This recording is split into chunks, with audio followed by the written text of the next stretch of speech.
me définis comme néo-nomade.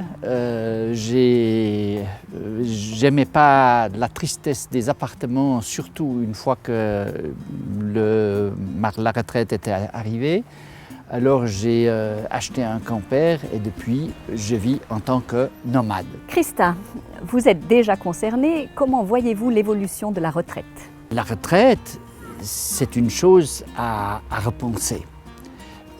Comment voulons-nous profiter de l'expérience que les gens ont accumulée de leur vie et en même temps leur donner la liberté pour qu'ils puissent contribuer comme bon leur semble et pas selon ce qu'on demande d'un travail d'exécution, etc.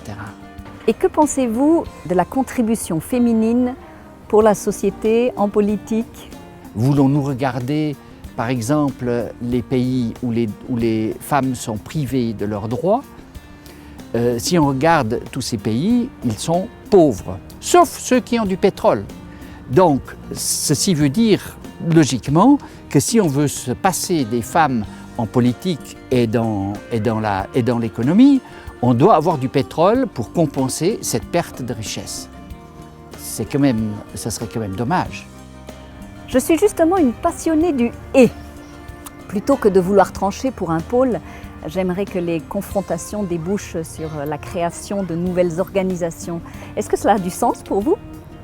Certainement, parce que si on fait du ou et puis qu'on dit une des solutions est juste, les autres ne le sont pas, on se prive de la moitié de la richesse. Alors le et c'est toujours mieux que le ou, à mon avis. Et c'est aussi un message de la nature. La nature, elle ne tranche jamais en termes de noir et blanc. La nature a toujours le noir et le blanc et toutes les teintes de gris. Merci beaucoup Christa, je vous souhaite plein de bonheur. Et moi je vous souhaite de gagner.